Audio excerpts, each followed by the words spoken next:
in today's episode of Rob Konrad Conversations. Harold Mintz. Well, somebody died today because they don't have a kidney. And she said, yeah, 25 people will die in the United States today waiting for an organ that doesn't come. In the year 2000, he donated a kidney. She said, well, who's it for? I said, no, whoever needs it. To a complete stranger. The very first medical test they did was they sent me to a psychiatrist. If the things that I've experienced in my life had happened to you or they would have ended up on that surgeon's table just as well. A story of fear, doubts, humanity, and hope. So here's my fear. What happens when we finally meet and this person looks at me and goes,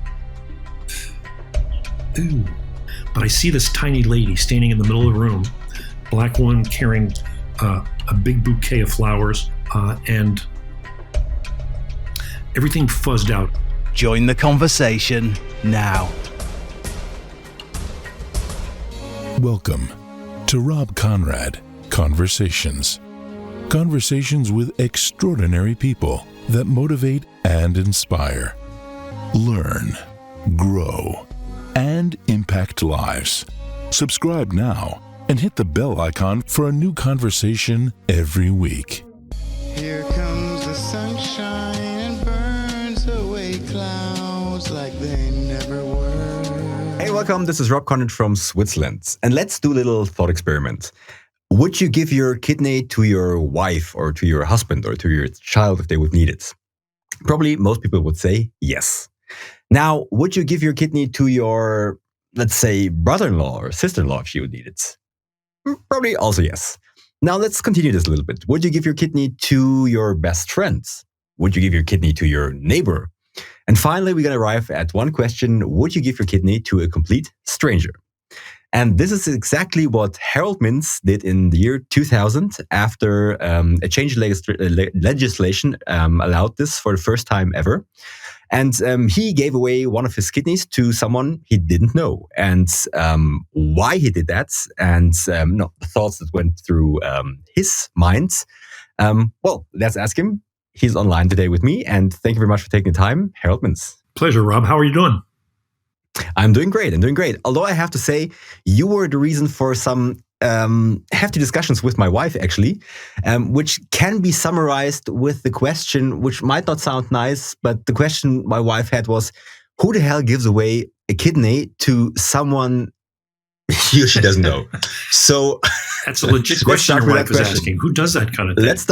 Let's start with that question. Who the hell does that?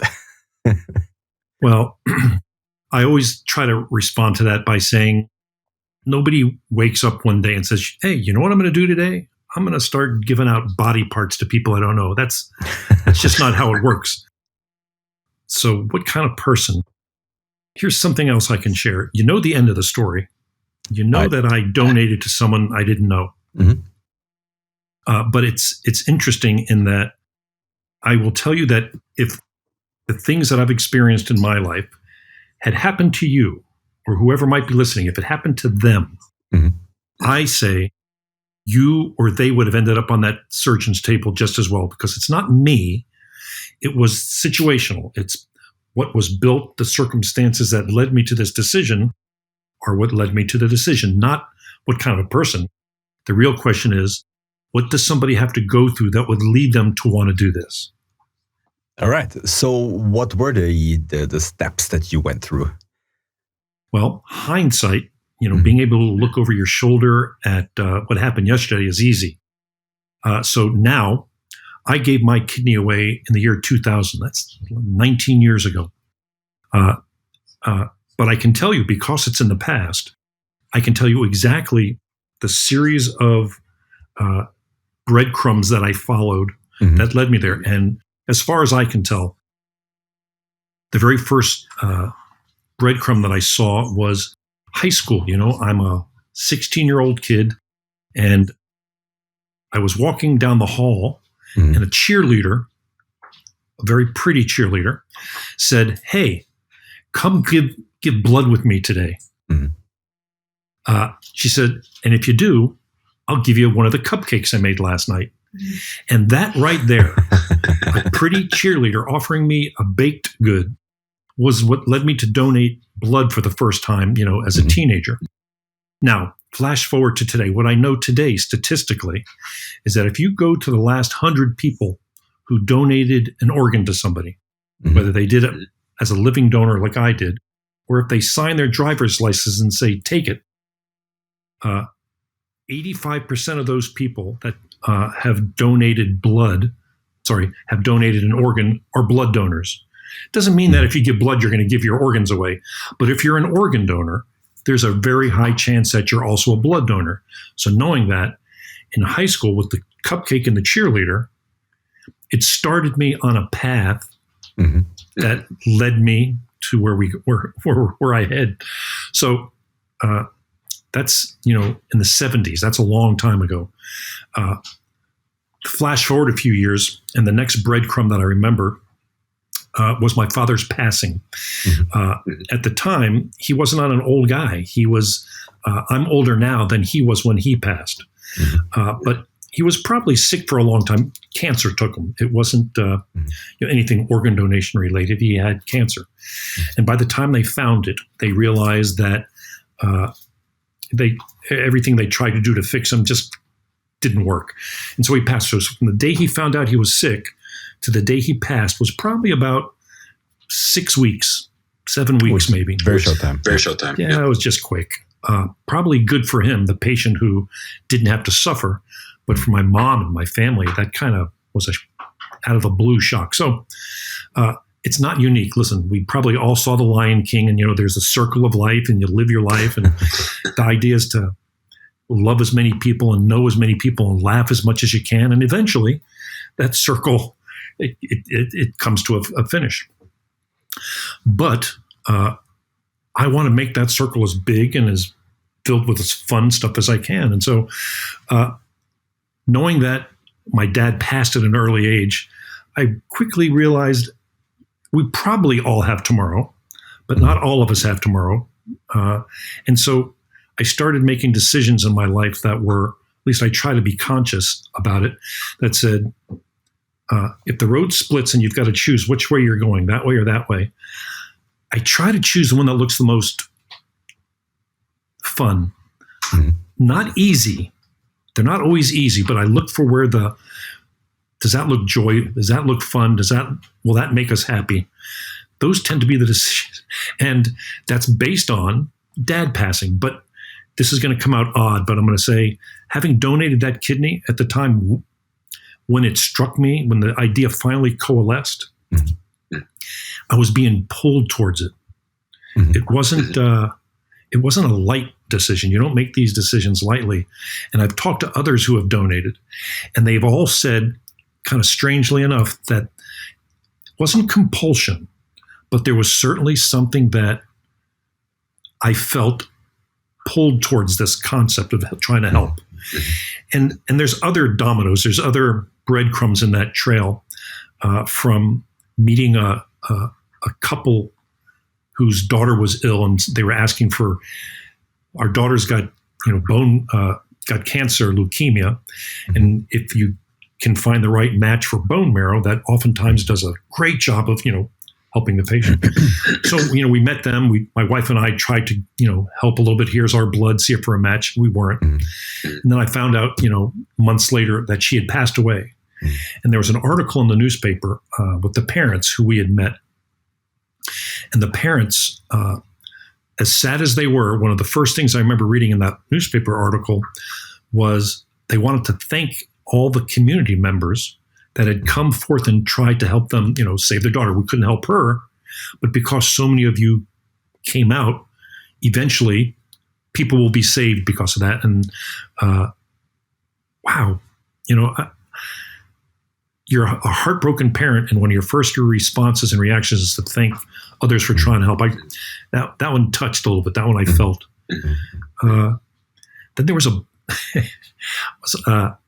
was on a plane going from East Coast to West Coast of the United States.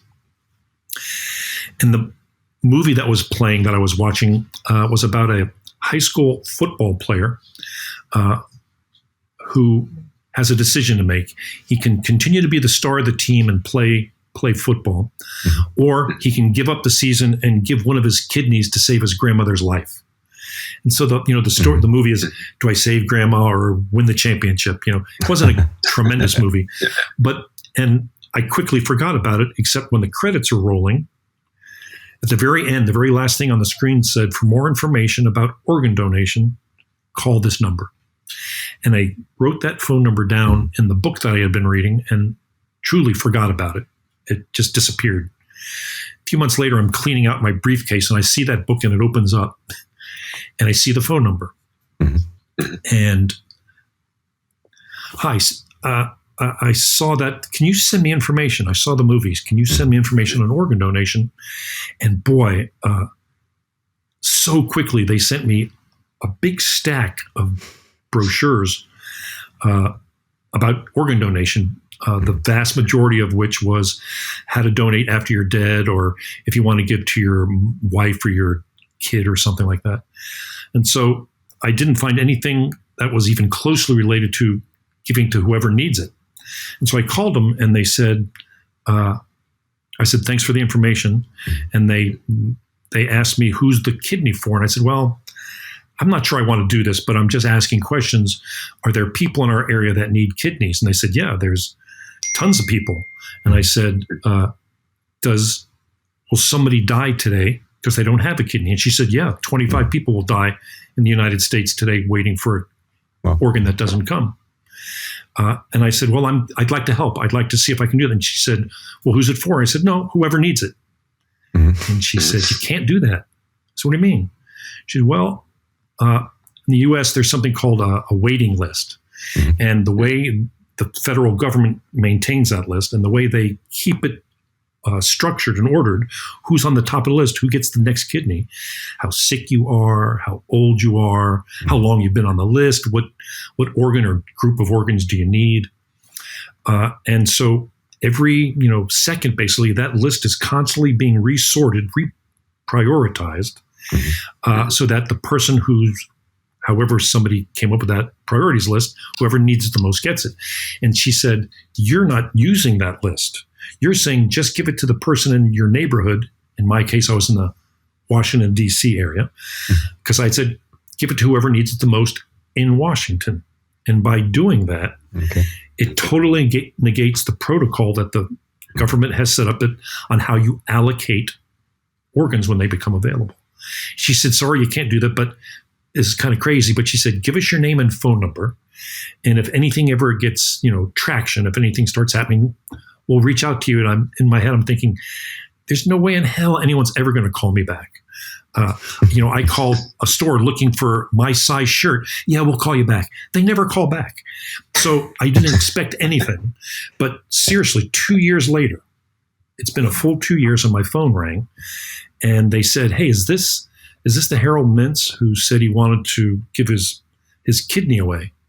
And I laughed. I went, I never said I wanted to do it. I said I had questions.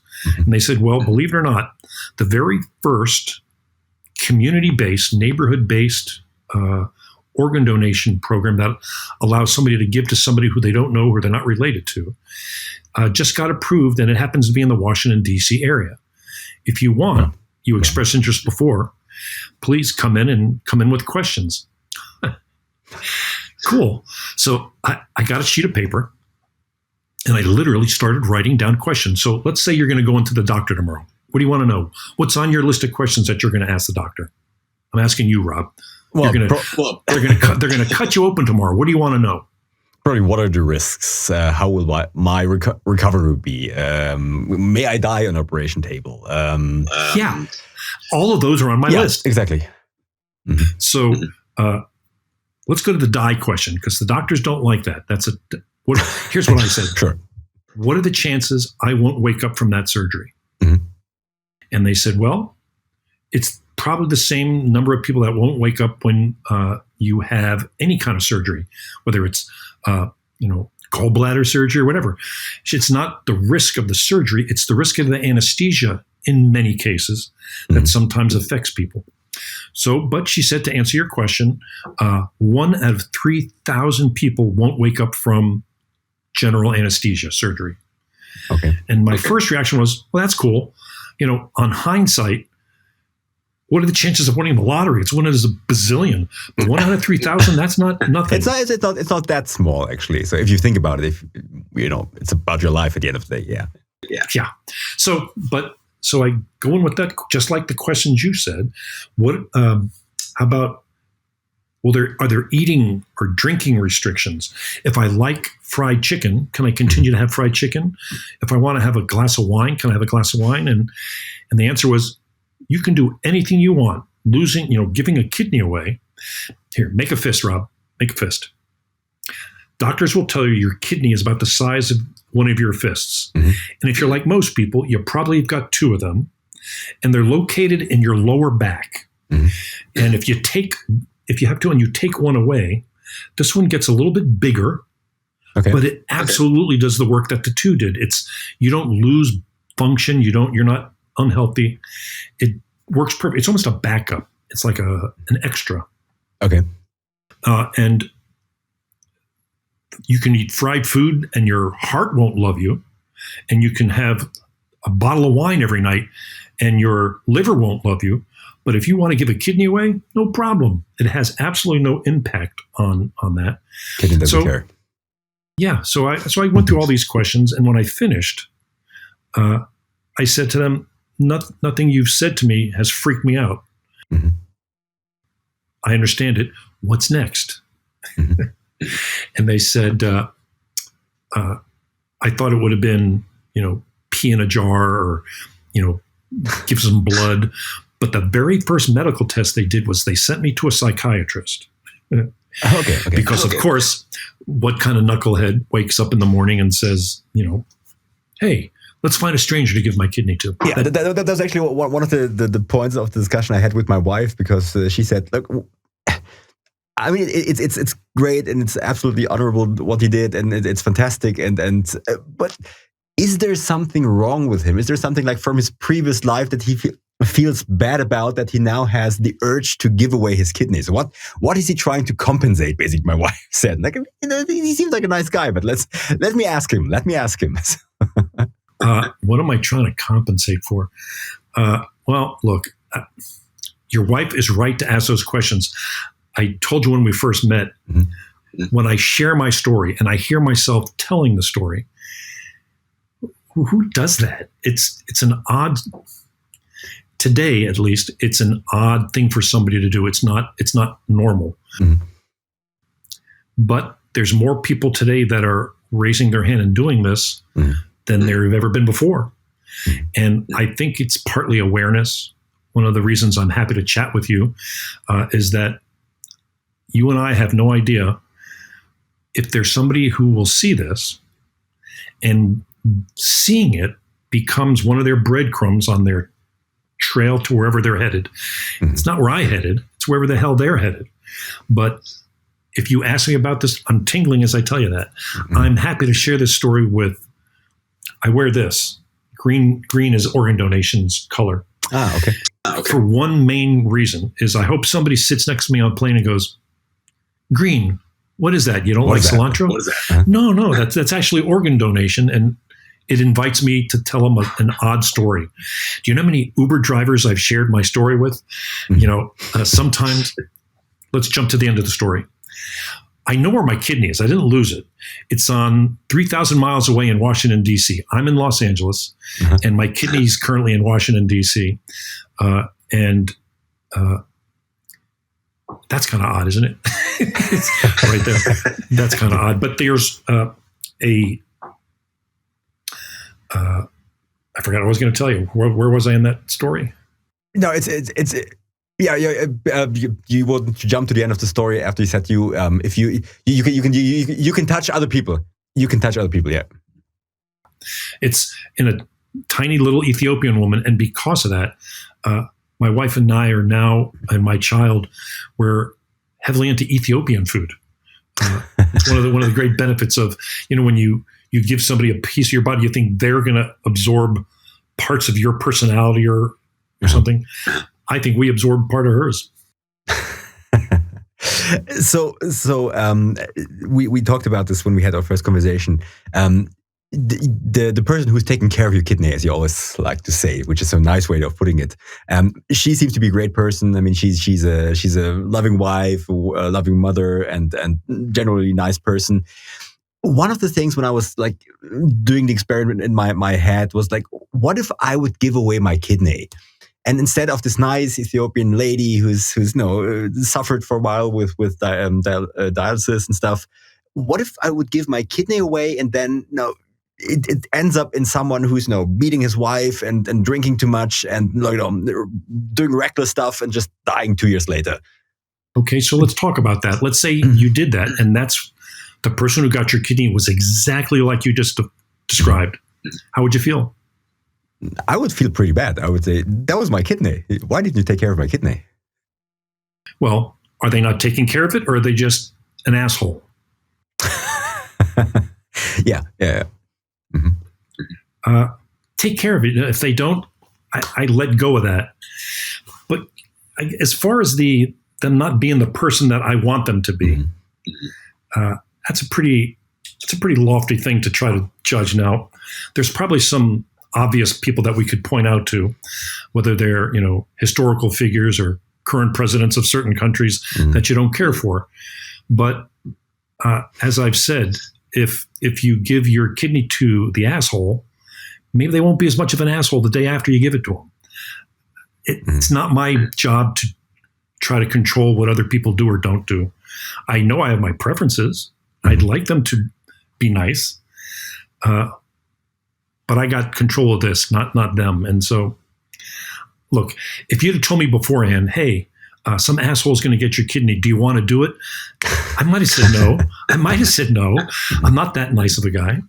But that's not the program. That's not what the situation is. But did that thought occur to you before you donated? Not really. Okay. And I got to tell you, in the time that I had, it was probably from the time I went into the psychiatrist to the day I was on the surgeon's table. It was probably about 5 or 6 months. It wasn't short. It was, it stretched out even to the point where I was, why is it taking so long? Why? What do they have all the information? What are we waiting on? And it just gave me a lot of time to ask a lot of questions. That's not a question I ever asked. Okay. I never asked, what if that's because there's no right answer. I mean, what if they are? Assume they're going to be. Do you still do this? The psychiatrist poked and prodded me with a lot of questions like that the first time around. I think they're trying to determine why, as your wife asked, why would somebody do this? Why would you wake up and do this? And I've always assumed they're looking for answers like, there's some people who like having surgery. There's some people who like the attention. There's some people who, whatever that list is. Fair enough. I understand. Let's check. But of all the questions I had, I still say that's not been one of them. What happens if? Okay. There's too many what ifs that I don't have control over. So that process, you said it started with the psychiatric examination, basically. What was next? So there were some physical checkups, I assume. Yeah, one of the benefits of doing this is they won't take it from an unhealthy person. They seriously check you out, and if you pass their test, at least at the time that you're giving, you're healthy. You're a good candidate to do this, because the Hippocratic Oath doctors take supposedly says, first, do no harm. And that's why people couldn't give a kidney to strangers before, because there is a ethical question that doctors say that might be harming a healthy patient for no good reason. And it wasn't until they tackled that they said, well, let's do a few experiments. Let's try to see if it works. So what are the risks that the kidney of a healthy person fails? Or both kidneys, let's put it this way. One kidney wouldn't be that much of a problem, that both kidneys fail, or that the kidney of a person who only has one kidney fails. How big of a chance is there? Well, there's two main reasons. There's probably lots of them, but the two main reasons people end up on the waiting list is chronic kidney disease, something CKD, and diabetes. Now, diabetes, here in the United States, it's hard not to find any food that doesn't have sugar in it. But it's a big leading cause of diabetes. And if you are low income and you get food from fast food places and convenience stores, there's even that much more sugar. And you see people walking around with those huge sodas. Super gold. Yeah, it's just crazy. It's crazy. But so those two reasons lead to people losing kidneys. Diabetes oftentimes leads to dialysis. Dialysis is only good for a certain amount of time, and then your body says, I need the real thing. Give me the kidney back. Okay. So if you don't have these two preconditions, because that's something that you would probably know, you would be aware of that, then the chances are relatively low. I mean, there probably might be accidents or some weird accidents, but other than that, yeah, your kidney should be fine. Let's put it this way. Okay. Most of us are walking around with 2 healthy kidneys our whole life. Okay. There's a statistic.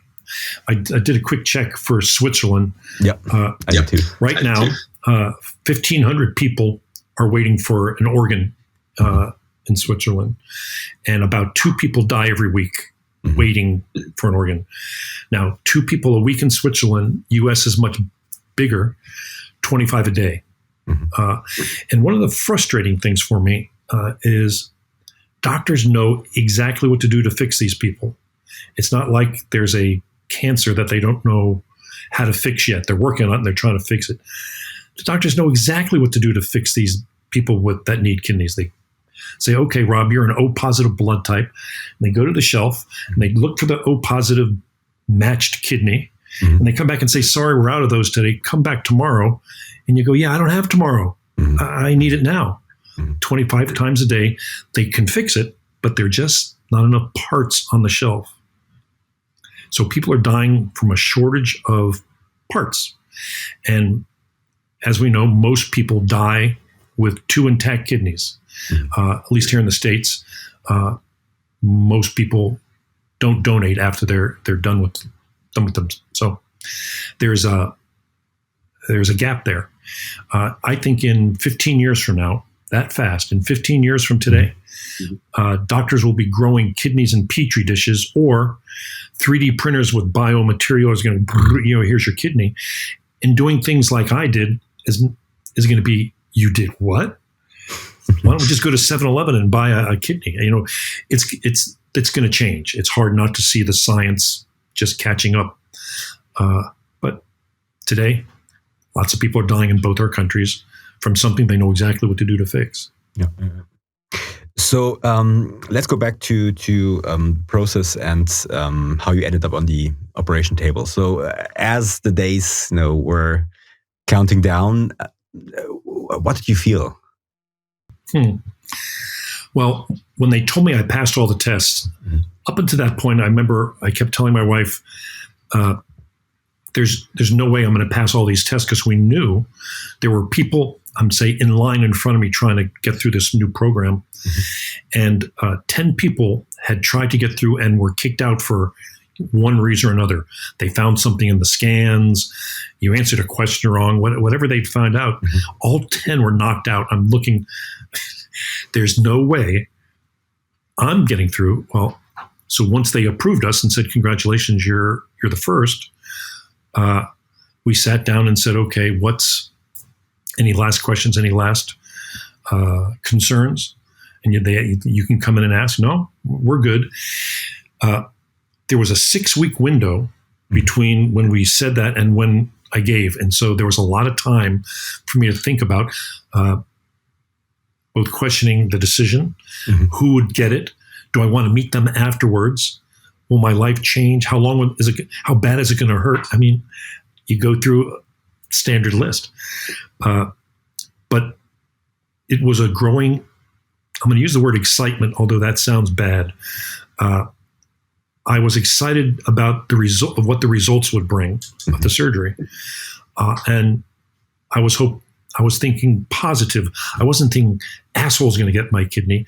I was thinking, happily ever after stories, which doesn't happen either. But, you're thinking about it. Hey, I hope, a kid gets it, or somebody that needs, I was thinking positive. It was more questions. And so let's go to day of surgery. My wife and I drive early in the morning to the hospital. This was the first surgery of the day, I guess. So we were there at 6 o'clock or whatever time they told us. So my wife and I are, I'm wearing that gown right before they wheel you in. And they come and give you a shot in the butt to make you a little bit more relaxed. It's not anesthesia. It just makes you happy. And so they give me a shot in the butt, and I kiss my wife, and she goes back out. They told her they would keep her, informed. Then the doctor comes over and says, "Do you have any last questions?" And I'm trying to be a jokester, and I say, "Yeah, how much weight will I lose, by you taking a kidney?" He goes, "Sorry, after we squish all the juice out of it, it's only like 6 ounces or something like that." I was, "Oh, okay." So they wheel me into surgery. Have you ever had surgery? Have you had anesthesia where they've knocked you out before? Yes, I did. That's crazy stuff. I share that story. It's not like sleep, is it? No, it's like you basically usually the way they do in Switzerland is you start counting. Like, okay, they like to say, let's get it going. It's gonna feel a little bit cold. Count backwards from 10, and you're 10, 9, and you're out. And then you wake up, and then, oh, what happened? They could tell you to count from 3 backwards, and you're not going to get to 0, right? Yeah. It kind of comes on quick. So here's a question. When it went 10, 9, right before you went out, did you taste something? Did you have a flavor? Metallic. A metallic flavor. A metallic flavor. I've heard people tell me cherry, metallic. I had garlic. It's kind of weird. I'm not sure if that's how that manifests, but okay. So I'm out. And the next thing you know, it's not like waking up from sleep. For me, I blinked my eyes. And when I opened my eyes from a blink, I was already in the recovery room. And I think I woke up in the middle of, I think I was talking to my wife when I woke up. Okay. I don't remember waking up, but I remember when I started thinking, I was talking and I was like, what the hell am I saying? I just woke up. But, and so at this point in the story, I wake up from surgery. I'm now in my room that night, have 0 pain. I've got so much, I guess drugs in me that I'm feeling pretty good actually. And the phone rings and I pick it up and I say, hello. And it's the lady in charge of the experimental program. And she said, look, I'm not supposed to tell you anything about the recipient. You can't know anything. They put us in 2 separate hospitals so that our families wouldn't accidentally meet. They separate you. She said, but I can tell you a little bit if you want to know. I went, sure. She said, well, it's a woman. Okay. She was about my age. She's an accountant who lives in Springfield, Virginia, which was 5 minutes from where I work every day. Okay. They said she has a husband and 2 kids. And then they said, and they're telling me this, and I remember I feel 0 pain. I'm feeling like, holy shit, that's a good story. That's all good. And here's the best part. They said, when they put your kidney inside of her, it instantly started working. No, she said it started peeing up a storm. And I went, is that good? And she said, yeah, that's exactly what it's supposed to do. It started functioning immediately. It's like, wow, that's great. That's really good. So the hospital, that the nurses on our wing knew what I was doing. And I think they sent me a steak dinner or something like that. But when you have anesthesia, you're not eating for a few days. That's just not on your list. It was nice. But I was only in the hospital 2 days. Okay. I was walking around the next day. I was walking around. They force you to walk around. It was uncomfortable. People say, how much does it hurt? Now, pain for everybody has got a different level of, pain. What you think hurts and what I think hurts, 2 different hurts. But for me, I always said, yeah, it was uncomfortable. It was really uncomfortable. But I was never in, a stabbing pain that it was like, oh my God, it wasn't that. It hurt. And it lasted, I wasn't back to normal probably for about 6 weeks, maybe maybe 8, but every day it got better. Every day, the next day wasn't as bad as the day before. And so I keep coming back to how much could it hurt that you wouldn't do this? I mean, how much is it really? So for me, after 6 or 8 weeks, I was better. And then we got the phone call. And the phone call is, hey, how are you feeling? It's great. I feel great. She says, if both the donor and the recipient agree to meet, you can. Do you want to meet? Because they'd like to meet you and your family. So what would you do? Do this with me for a minute. Do you want to meet them if you did this? Well, definitely. I want to know. Okay, that's a quick answer. Tell me why. What are you thinking that made you say that definitely? I guess it's coming back to the little bit of selfishness, and the whole thing is what happened to my kidney. It might be in someone else, but no, I gave my kidney. I risked my life for someone, so I would love to know who that is. And no, as you said, probably I would love to hear a great story. And no, not meet that asshole, but meet that nice little lady. So that would going through my mind at least. Yeah, it's like reading a book. You want to read the last chapter, right? You made the story this far. Let's see where it goes. So I was thinking that also.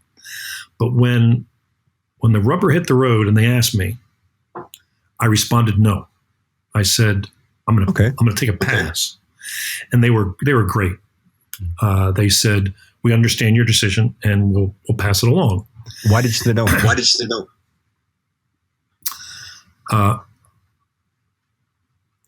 Okay, so again, we know the end of the story, but at the time, I didn't know it was going to have happily ever after. At the time, I was thinking, so far, this story is a great story with cheerleaders and cupcakes, and all the way through movies on planes and donating and peeing up a storm. It's a good story. It can't get any better. For me, it couldn't get any better, but it could get worse. If we meet, here's my fear. My research had told me that there was a high probability the person who received my kidney was black, African American, or black. It's a high probability because in the Washington D.C. area, there's a higher propensity for diabetes and other kidney-related diseases. So here's my fear: what happens when we finally meet? And this person looks at me and goes, ooh. Now, they probably wouldn't, but wouldn't that screw up the story? Wouldn't that be just a pain that I didn't do this for someone to say thank you? That's not it at all. I wanted the results of what it could do for that family, that person.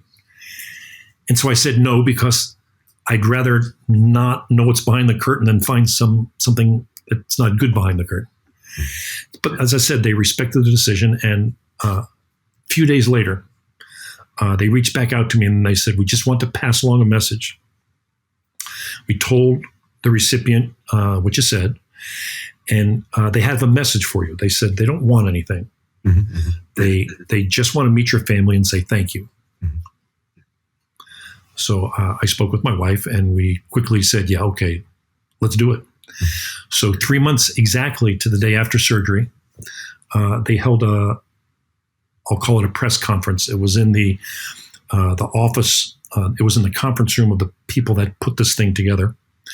And they told me that, yeah, the press would be in there and she and her family would be in there before us. So here I am. It's my wife and I, my mom and my son are walking down a hallway. And I know on the other side of that doorway is my kidney. And before surgery, was I nervous? Yeah, not a bit. We asked so many questions. But walking down that hallway, yeah, I was nervous. I was more than nervous. And the door opens up and there's, some flashes. And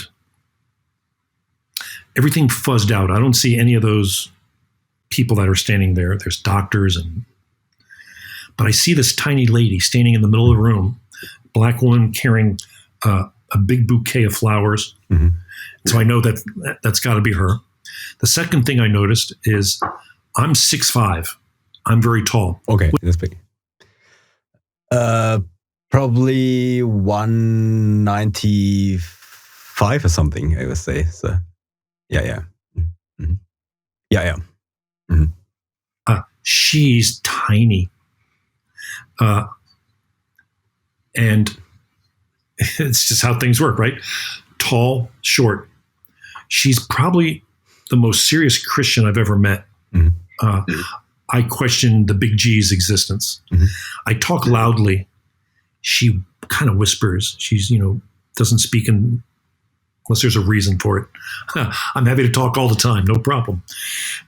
We're just opposites physically, spiritually, in every possible way you can measure. And yet, that day we first met, we sat down at a table, and for about 2 hours, we shared with each other, how did we intersect? How did our lives put us together here? Mm-hmm. And you know what I told her? I've shared with her what I just shared with you about cupcakes and the story. And she and her husband shared with us just a hard story, having gotten out of Ethiopia and him being tortured in prison and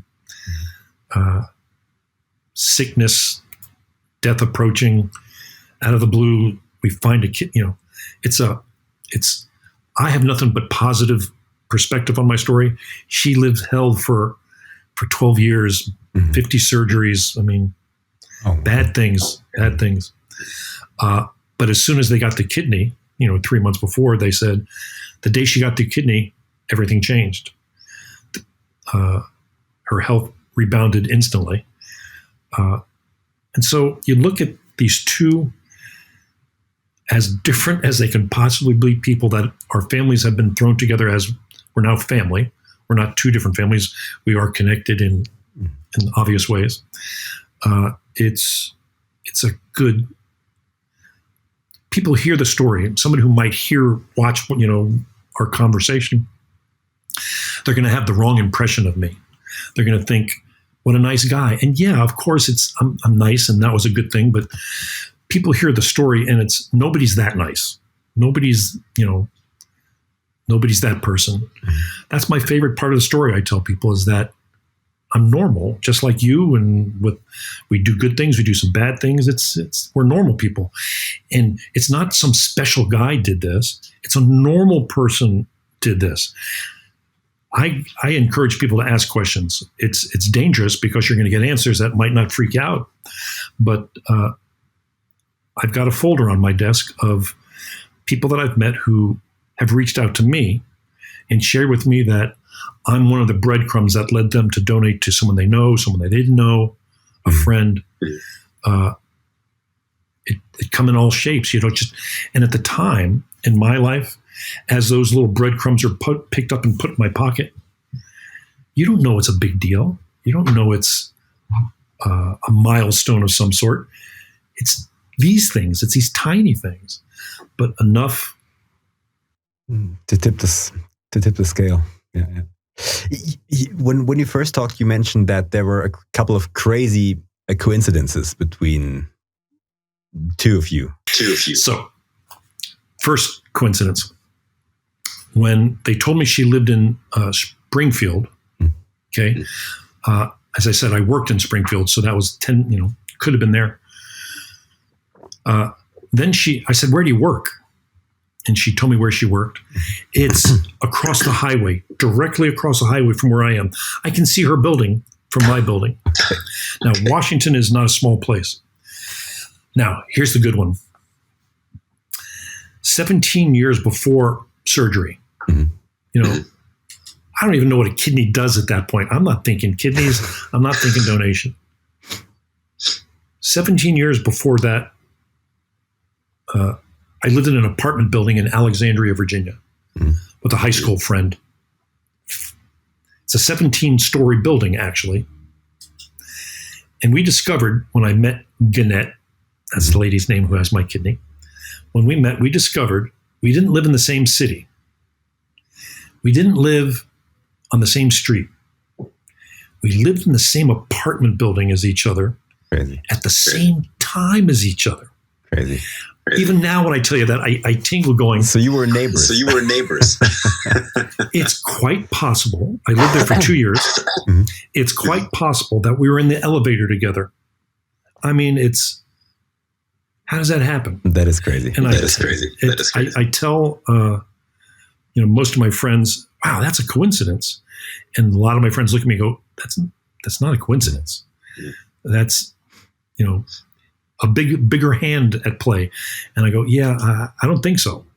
But it's it's another great little piece to this fun story. Yeah, it's amazing. Crazy. What was your very first thought when you went to that room and saw her? What was the first thing that popped up in your head? She was tiny. And I was thinking, remember I said kidneys about the size of your fist? Mm-hmm. Harold is sporting almost a two-fister. Okay.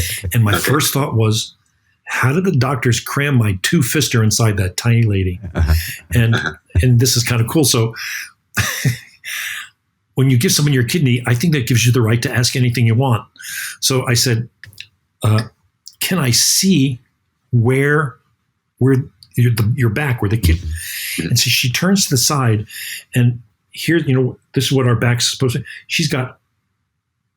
I can see a little bump out of my kidney, and that's my kidney right there. I think that's great. And I also asked her. I come from a Jewish family, and Jewish food is, I grew up with that. And so as a joke, I was just joking. I said, so do you like corned beef sandwiches now? And she looked at me like, what are you talking about? I was kind of thinking maybe that she has my kidney. She's going to like the same things I like. But I think that thudded to the ground. That wasn't very funny, but I cracked up at it. So, okay. Did you feel relieved when you saw her? Well, I was relieved when I knew she was healthy, because if you go back to the beginning of the story, that was the idea, is to help somebody not have to say goodbye to a loved one. That you could, when Dad died, there was nothing we could do to fix him. Mm-hmm. But the parts on the shelf issue, that we can do something about. And so it seemed appropriate, seemed good. Okay. Hypothetically, if she died on the operation table together with your kidney, sad. Would you have said, oh, dang, that's the worst possible outcome of the whole story, or it got not wasted. It didn't give somebody the life it was intended to do. Mm-hmm. So it would have been a disappointment without question. But that's part of what that's part of what the psychiatrist goes through. What happens if it doesn't work? What happens if they die? What happens if you never meet them? Mm-hmm. Yeah, these are all things that were tossed at me day one. And you don't know unless you're in the situation, right? How are you going to react? What are you going to say? What are you going to do? I had a happily ever after, so I didn't have to contend with that. But I'd like to think I'd be disappointed, but okay with it. Mm. Okay. We didn't talk about your wife yet. And your wife, Susan, I think is her name, is in the room somewhere with you. And what did she say about it? What was her first reaction? Hey, Sue, why don't you come over just for a second? Because I'm asked that often, and I give my response. But when I'm asked that question, she's not always in the room. But now she is. Have a seat real quick. Hey, Susan. Hello. Doing great. How are you? Hi. Nice to meet you. So what was your first reaction? Well, at first I didn't think that he would be approved. So I said, go ahead. He'll never make it. Okay. But when it came right down to it, it's not my body. Mm-hmm. That was a decision. That's such a personal decision that I couldn't be the one to stand in the way. Okay. Did you ever think about, what if I need that kidney? What if our child needs that kidney? What if my brother or sister or whatever needs that kidney? It goes through your mind, but a lot of things can happen between now and maybe. Mm-hmm. So you have to kind of live with the decisions that you want to make every day to improve someone else's life, your life. That's going to be the name of my book, by the way. Between Now and Maybe. I like that. That's mine. That's ours. We got that. So, would you have allowed her to give her kidney? Absolutely not. Now, seriously, I don't control her. Seriously. I'm not laughing. Okay. She can do what she wants. I'm not her. But it wouldn't have had my blessing. No way. No way. Ask me why. Why not? You know why. Why not? There's an 1 in 3,000 chance she's not going to wake up from that surgeon's table. No, it's not worth the risk. Yeah, but somebody needs it. Yeah, let somebody else help. So why do I have? Because I can. I can't explain it. Okay. But easy for me, not easy for her. Well, not easy for me. It would be not easy for you. Okay. From here to maybe. Yeah. You just don't know. What did you feel, Susan, when he was wheeled away and on the operation table? Oof. Nervous. Nervous.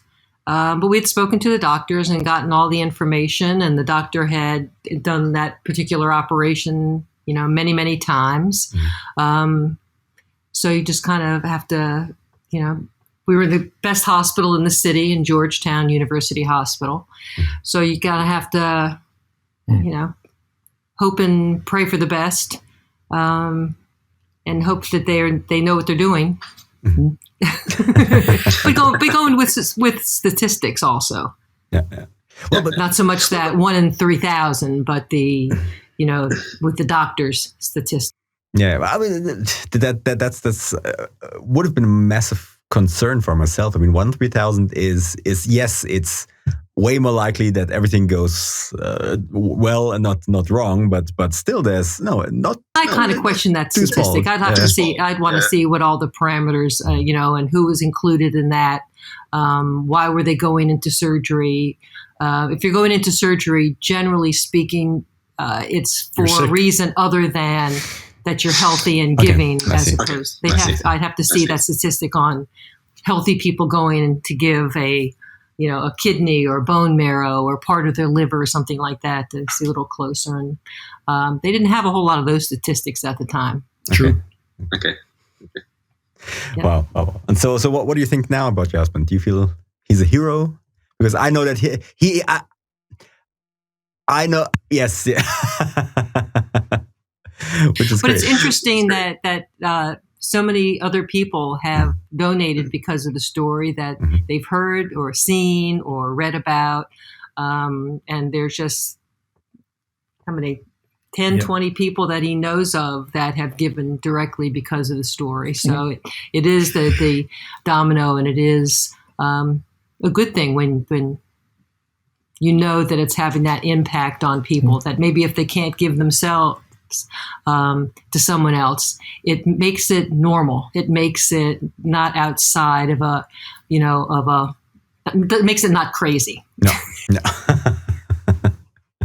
Yeah. And you had, you still have a kid, but your child was 10 years old at the time. 9, 10, yeah. Did you ever think, what if something happens? Would we ever be able to cope with that because of another person? I have a letter that I wrote a couple days before surgery that I put in my sock drawer before surgery. That starts out, if you're reading this, I'm sorry. Oh. Oops. Okay. Luckily, that I didn't have to read that letter. But I think at this point, if something happened and we had to look, back and say, oh, we should have, or I don't even know if we checked blood types anyway at that particular point in time to see if they. We had to because we had a child together. They check, make sure our blood plays nicely, don't they? No, we have. Yeah, but we have different blood types, you and I. So I'm not even sure. Yeah. What Shai's blood type is. I know Shai's is O positive, same as mine. Okay. So the question is, could I have given one to my child if he needed one? And the answer is, I would have. But the same thing I told my younger brother, who's a diabetic. Hey, what are you giving your kidney away for? I may need it tomorrow. And I always say the same. If you need one tomorrow, I'll get you one tomorrow, but somebody needs it today, and we'll cross that bridge if we ever see it. Yeah. Okay. Plus, he has 2 sons. He can. So more backup than you. Okay. Okay. What do people tell you? I mean, I'm sure you've received a lot of letters. You've received a lot of people approaching and reaching out to you. What do people tell you? You know what's interesting? Just a snapshot. Most people I know, were wonderful, supportive, and asking lots of questions as they probably should. But we also, I received some hate mail after there was a picture of us. Gannett, being an Ethiopian woman, is black skinned. I'm lighter colored. Yeah, not. And it was on the cover of a local magazine. Well, National Magazine. And it was, and so they wrote to our home address a letter that basically said, bad things. How could you? And I laughed at it. And then Susan goes, what are you laughing at? They know our address. And I was like, yeah. Okay. So most people wonderful, but there was a couple aberrations that kind of shocked us. There always will be. There's always someone who isn't happy. I mean, you could give away free money and cash, and they would say, I want to wire. And this was before the advent and explosion of social media. Can you imagine now? Boy, yeah. It would have been, Okay. Even worse. Okay. So, we talked about the issue of assumed consent and how that differs in different countries. So also in Switzerland, it's the same. It's assumed that you do not give consent unless you explicitly do. So what you need to do here is you need to register ahead of time. Otherwise, your relatives might decide for you. But usually, if you want to donate yourself, then you have to register. They're going to ask you a couple of questions. So they, Do you know what that website is? Can you say it? Did you know what in Switzerland? What the? If you don't have it now, I can give it to you. I have my. Let me see. I had my little. You have a cheat sheet. No, not cheat sheet. Actually, I went to donate blood yesterday, so I have everything in here. Is that a coincidence, or did you do that on purpose because of this conversation? Well, actually, it was the first time in a year that I went. I didn't go for a year, and after we talked, I checked, and I said, "Okay, when's the next time I can donate again?" And it was like yesterday. So I said, "Hey, that's a good reason to go again." I mean, I donated many times in the past, but sometimes life happens, and then you don't go, and then I said, at least my little part that I can do in this whole equation. Since we know each other and we're now personal with each other, how old are you? I'm 36. I'm 36. Okay, you're a 36-year-old guy from Switzerland. How many times in your life do you think you've donated blood? Not too many, probably 15 times. Probably 15 times, I would say. Okay, that seems like an awful lot to me compared to the normal American. Is it common in Switzerland for people to do that? Is it normal? I'm always surprised, and I yesterday when I went again after a year or so, or even a bit more, I every time I go, the same thing goes through my mind. It's so amazing if you think who else is gonna give blood with me? Who else is gonna take the time? In Switzerland, you don't receive anything, so it's okay. You get free cake and coffee. That's it, but you don't get any. And in some countries, I think in Germany, you get a financial reimbursement, but in Switzerland, you don't get anything. So, and every time I enter those, it's usually in like a big gymnasium where they just set up everything, and then you go through all the checks and all the whole process. And I always think it's amazing. You have this amazing mix of people. You have farmers, because I live in a rural area. You have lots of farmers like with dirty hands and everything, and they come in there like working clothes, and they have bankers lying there. You have women, you have man, you have big guys, small guys. It's also amazes me that's for a brief moment in time, like all these people come together to give something just because they can, and it's always like gives me a shiver if I'm lying there for a bit of time. Perfect. That's perfect, Rob. But I got to tell you, you giving blood yesterday to someone you don't know, and me doing what I did, that's on the same string, right? That's not a different string. It's a couple inches further down the string. That's the same thing, dude. But to answer your question, I don't think it's that common. So the figures on the website of the Swiss, what's the name? Swiss. It's actually the Swiss Red Cross who coordinates everything. And there's a blood donation organization in Switzerland that does it as well. And the thing is, it's not even in Switzerland. Like you have to have different. You have to register for every different place that you go to, for every state that you go to, you have different. It's not. There's no central organization, so you have to have a few of them actually if you go, which is a bit of a pain because you have to sign up every time, and then you're a new donor every time. So and I travel a lot, so I have a bunch of these. But it's around 5% of the population apparently that's gives to the 95% who are in really receiving ends. Well, I think it's great. I give blood regularly.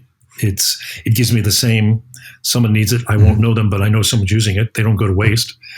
And it puts things in perspective. If somebody needs the blood or a kidney, I stubbed my toe today, or a bad thing happened at work today. Yeah, it's bad, but I'm healthy. My wife's healthy. My son's healthy. I don't have those issues. So it kind of puts things in perspective pretty quickly as priorities, what's important. And how many kidney donations are there in Switzerland per year? 1,500.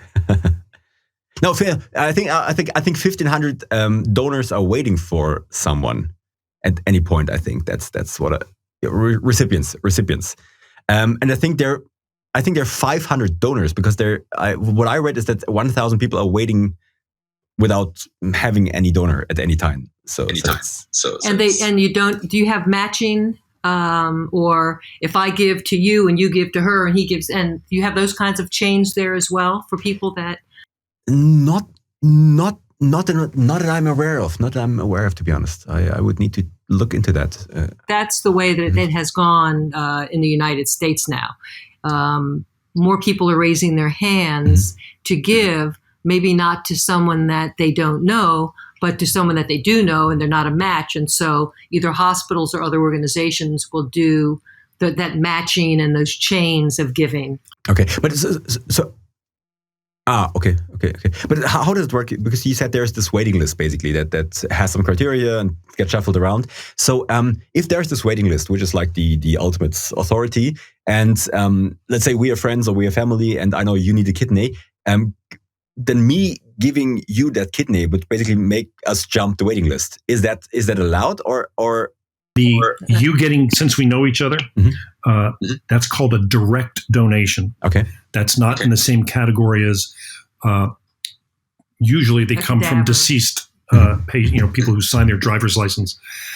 Those are allocated to who needs it first.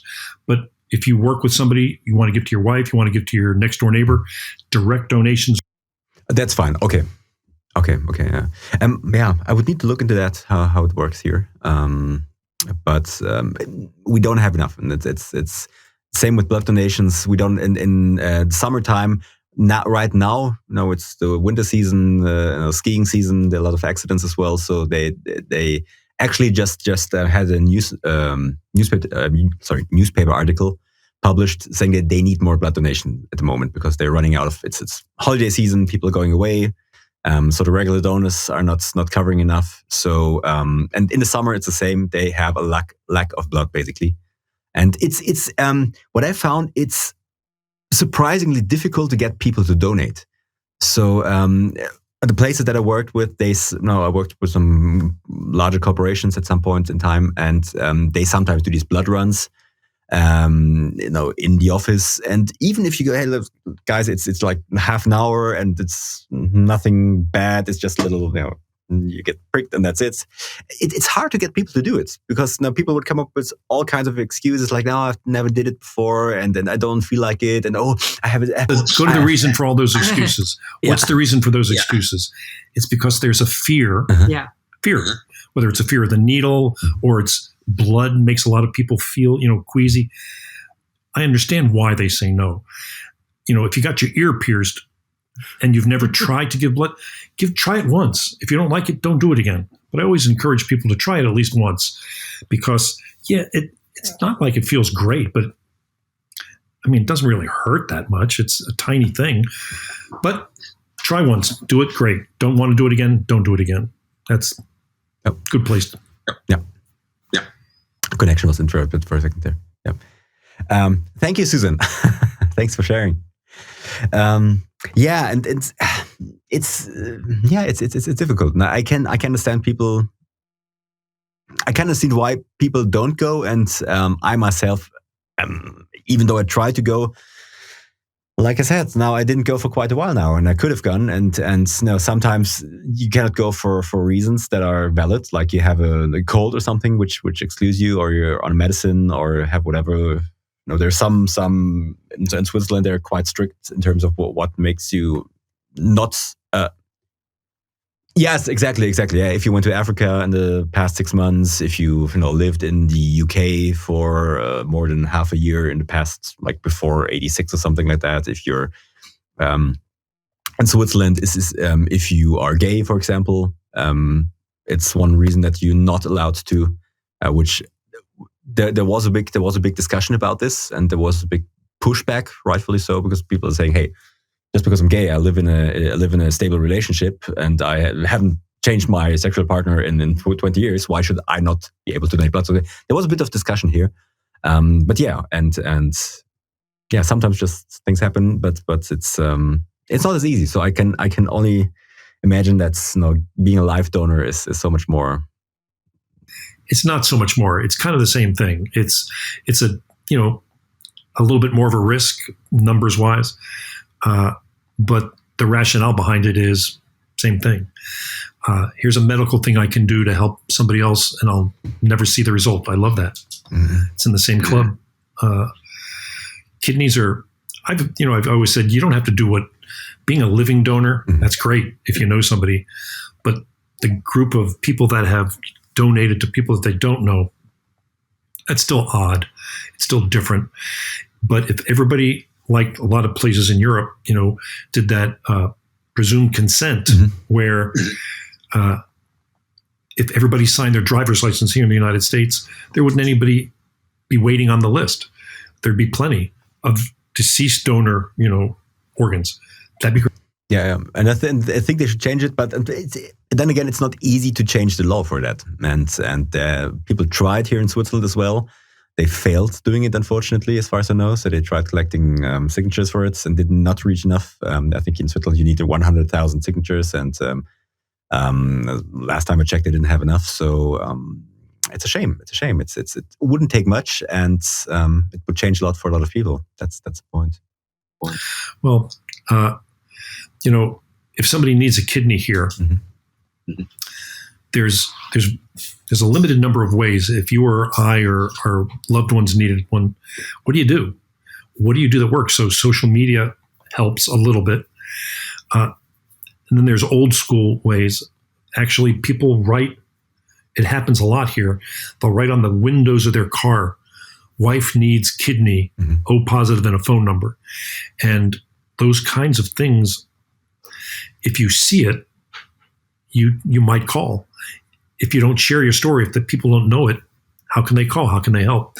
So it's interesting the way people are reaching out now. I've always said if somebody that I know needed one, I make the assumption that I know enough people that would probably raise their hand. I hope that's true. I don't know it to be true, but it feels like it is. But coming back to statistics, statistically, it still doesn't add up. That's the point. You probably feel that way, but whether. So it took me a few years, but eventually, Ganette's husband, my recipient's husband's name's Sagai. Okay. And for years, I didn't ask, but I was thinking, how is it that he or somebody in their family or somebody in their large church hadn't raised their hand? Mm-hmm. Or if they had, how come they hadn't found a kidney for her yet? If I'm O positive and I'm not special, there's a lot of O positive blood types out there. Mm-hmm. Why had she was on death's doorstep? How is it possible that nobody raised their hand? Mm-hmm. And so eventually, a few years after we had met and our families had spent time becoming family, I asked. Mm-hmm. I asked him, I said, did anybody in your church ever, I didn't want to point my finger at him, but I said, did anybody in your church ever try? He said, no. I said, how is that? Why is that? I don't want to be accusatory. It's not me. And he said, fear. People were scared, or it's not as common in the Ethiopian community. And so I heard, but I still have a hard time coming to an understanding with that. What wouldn't you do for your loved one? Could he have donated? No. Okay. Different blood type. Different blood type. Is it the match between organs? Is it just the blood type or is there something else? There's something else. I've got something to say about that. Not necessarily about this specific case, but I have been doing some reading about some of the, especially in California, there was a law that was up for vote about, it was very confusing, but it had to do with kidney dialysis centers. Mm-hmm. And there are, I think, maybe 2 major companies that own all the dialysis centers in the United States. And for some reason, I started talking to people within those centers, and people that are on dialysis are not approached that often within those centers about transplant. So they don't have that much information about transplantation for them to be able to then share with family members. We're making assumptions that it's something that is common and well known, and that there's a process, and this is how you get on the list, and it's good to have a kidney as opposed to going through dialysis 2 or 3 days a week. But that's not, from my understanding, is not the approach that is taken by many of the dialysis centers. That's money in their pocket. And that money is also subsidized by the American government. I mean, it's this whole thing, dialysis centers, and how they're paid for by the government started back in the 70s under Nixon or whatever. So there's a whole political and lack of education purposefully. Yeah, and it's sad, but it's true. I mean, a patient that you healed is no longer a patient. Exactly. That's a big. But that's a whole other discussion. Goodbye. Your blood type is one. There's something, and I'm not a doctor, but there's something called antigens. We all have 6 of them. They're markers in our blood, and it used to be you needed 5 out of 6 to do a transplant. 6 out of 6, you're a twin. 5 out of 6, you're a good match. Then they got 4 out of 6 needed to match, and they filled in the rest with pharmaceuticals. I've heard you can now even do it when the blood types aren't the same, as long as the recipient eats a certain anti-rejection pill the rest of his or her life. But the more technology and medicine moves forward, it's easier to put people that aren't exact matches together. Yeah. Just coming back to what your wife said, it's also something that my wife mentioned yesterday when we talked about our conversation. With blood donation, she said, "Look, I know that you're donating blood, but you're pretty much the only one that I know personally. Like from our family, no one donates on a regular basis. And why, if you go to the doctors, why don't you get like a little flyer in your hand and say, look, hey, how about donating blood? So no one is actively reaching out. I mean, and that could be the same with at least in the places where you go to, where there is medical staff around that is informed about this, why are they not reaching out to people and encouraging people to donate blood to become organ? Well, they are. They just don't have a big enough budget to do it so that it hits us often enough or as frequently as enough as it's needed. When you gave blood yesterday, had you signed up or did you see the gymnasium with a sign that said "Give blood today"? I'm on a mailing list, so I'm receiving emails. If I see them, or if if they just don't end up in my I'll read that later folder. That's the point. And they do sometimes have signs up out there, but I'm a marketer, so I know how much we are bombarded with marketing messages all day. So that little tiny blood donation ad is gonna win against the 18,000 contacts we have every day. No chance. No chance. If for me, I give blood regularly as well. Once you're on the mailing list here, the Red Cross, once you're on their mailing list, they email you. They know that you can give blood every 7 weeks, and they reach out to me electronically every 7 weeks. And the problem is where my wife and I live, it's not very often that there is a blood drive close. I've got to drive 20, 30 minutes to find the blood drive. But so I sign up, and sometimes I do that. But more often than not, I'm driving by a place and I see the sign, and I'll pull in, and I'll just donate that way. So if it's convenient. That's true. Okay. That's true. Okay. In Switzerland, you can only donate every three months as a male, and every 4 months as a female. That's the recommendations. Yeah. That's a bit shorter. Well, that's the point. Yeah. Coming back to your story, and how did the family of what's her name? I can never remember that name. Gnat. How did Gnat's family react to you? I mean, did they carry you around for a year and wave your face with palm leaves and it's funny. That's a great question. Like all ethnicities, family is important, and we truly felt like we became part of their family, not extended family, but family. Early on, we went to an we were invited to an Ethiopian wedding. I think it was a cousin's kids or something like that in DC.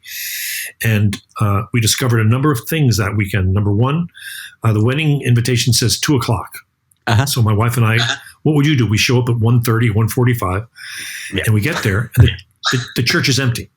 Okay. And we go, it's empty, and we look at the invitation to make sure the date and the time is correct. And it's today. We're in the right place.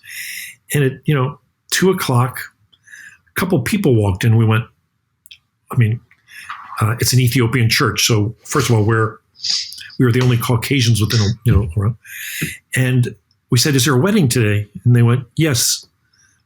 Okay. Where is everybody? Oh, they're not here yet. Oh. And so we sat down, and of course, over the course of the next hour and a half, the place started filling up. And afterwards, at the reception, we went up to Gannett and Sagai and said, was there a time change that we didn't know about? And he goes, no, it's just Ethiopian time. Everything starts a couple hours later than, Yeah, but the invitation said 2:00. But we're family. You ask what their family was like. We're treated so close as family that those weddings that we were invited to, it was everything was meal centered. Early on, they were giving us gifts, and we had to say, "You're making us uncomfortable. Don't give me a watch. Let's find food as a common ground where we can appreciate each other's cultures and celebrate as a family around a table, as opposed to buying things." So it's been wonderful, and as I said, that's what introduced us to Ethiopian food, which my son and I love. We can't get enough of that. And did her taste change? Did she? So no cravings for Jewish specialties and boy, do I wish that was the case, but no. Okay, I see. You mentioned you are not religious or not really religious. No, I was raised by two Jewish parents who raised my brothers and I. We went to temple every Sunday morning. I was even bar mitzvahed when I was 13 years old. But religion doesn't play a part in my life. It's not. It's not a significant part. It's more of Jewish food than it is Jewish prayer. Okay. Okay. Harold, so it's I still can't get over the fact how someone can do that, and I think it's absolutely amazing. And I know that you don't feel like you're someone special, but what I noticed having these conversations with quite a few people now is that people who do outstanding things, who do exceptional and extraordinary things, often don't think they're extraordinary. That's part of what makes them extraordinary, I think. And it's funny. A few weeks back, I had a conversation with a guy named James Harrison. I don't know if you've heard of him. So he's an Australian guy, and he's called the man with the golden arm. And he's the world record holder in blood donations. So he donated 1,800 times, basically every 2 weeks since he was since the 60s.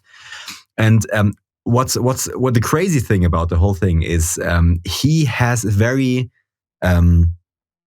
specific marker in his blood. And when two people mate and have a child and their blood types don't add up, then there is a big chance that usually that kid will either die in the womb or will have massive birth defects.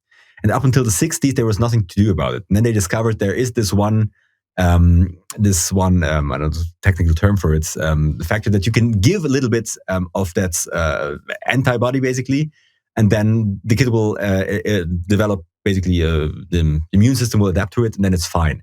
And he has a very specific kind of factor in his blood, and it's estimated that he saved 2.4 million babies because for the past 60 years he's been donating, and he got into an accident when he was young. He had one lung removed, and he received blood when he was 16. I think 13 liters of blood transfusions. And he said, look, I've been given a second chance, and as soon as I'm old enough, I'm going to donate.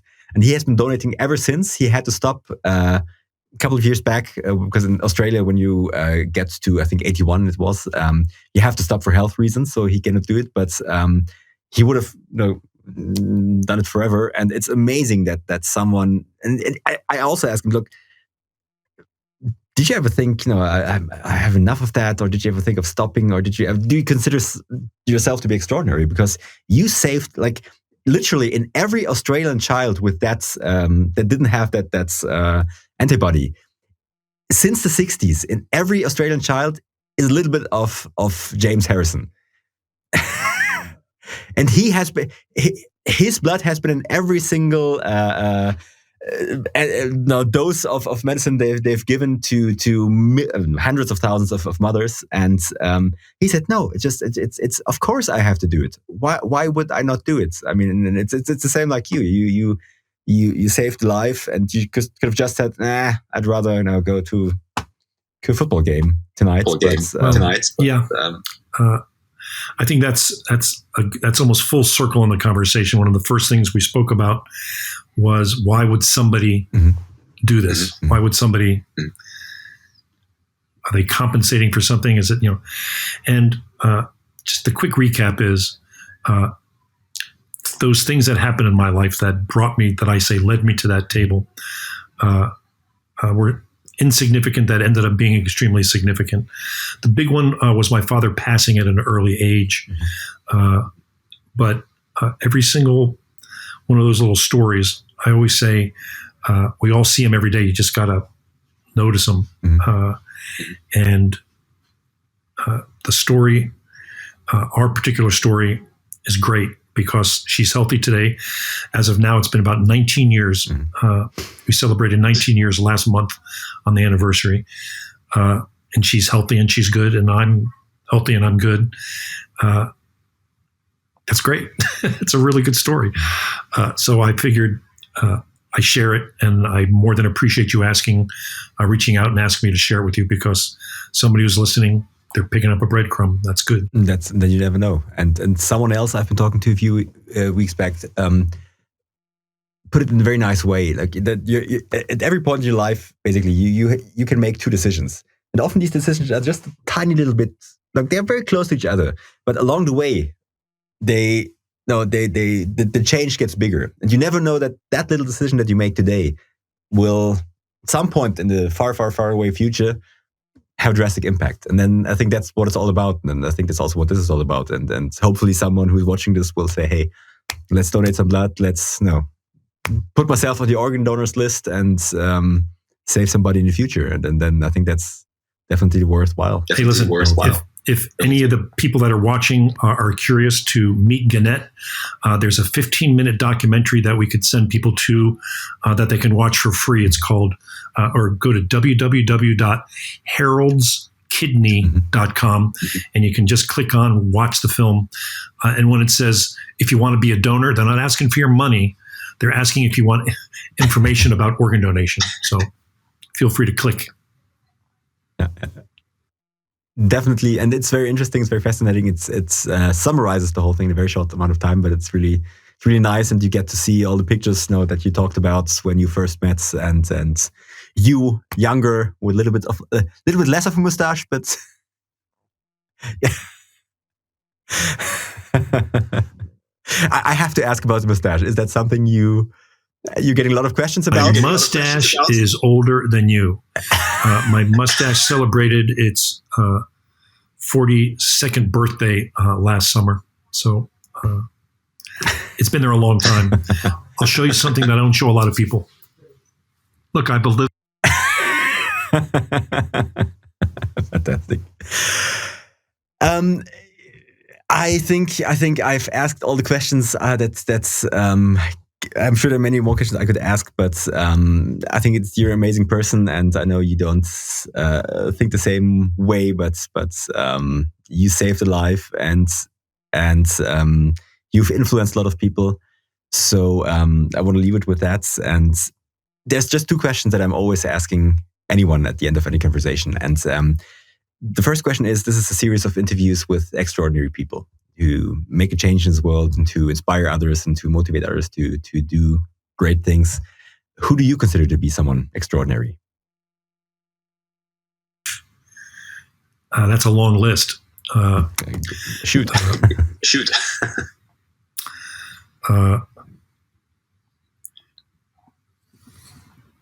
Sha, are you out there? Huh? Are you out there?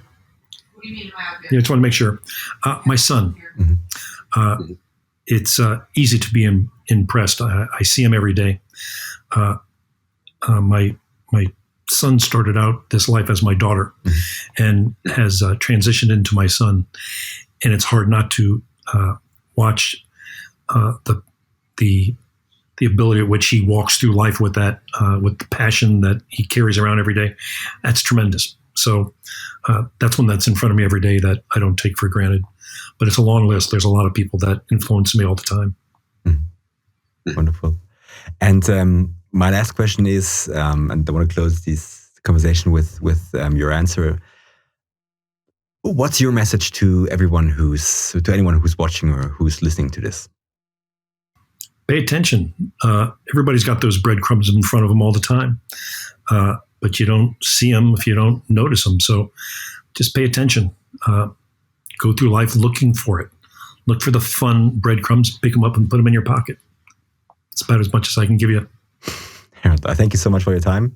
Really appreciate it. And I hope, again, anyone who's watching this, go ahead, go donate blood, go sign up for the organ donors list, and make sure to visit heraldskidney.com. And tell your wife I said, hey. I will do. Thank you very much, Harold. Thanks. Thank you for watching, and in a few seconds you'll hear about the extraordinary person that I'm going to talk to in my next conversation. But before that, I need to ask you for your help. See, finding people who inspire and motivate you to make a change, that's what's most important to me. But to connect you with these amazing people and to bring you conversations that you will not find anywhere else, I need you to become a part of our journey. So please get involved and leave a comment below with your own questions. and maybe even tell me who I should talk to next. And if you know anyone who might like this conversation, then please share it, because I'm sure that they will like it too, and it will help to grow this channel and to make an impact together. And by the way, on my website you will find all current and upcoming episodes, including show notes and transcripts, background info, books and websites of my guests, podcast links, and much more. And once you become an email subscriber, there is always some exclusive content, so don't forget to sign up, and I'll see you in the next conversation. In the next episode, Rob talks to Christian Picciolini. As a former right-wing neo-Nazi leader, he committed countless acts of violence and radicalized hundreds of people on behalf of his white power organization.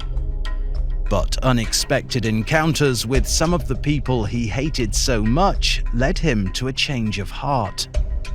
He revoked his right-wing beliefs and now helps others to disengage from radical organizations.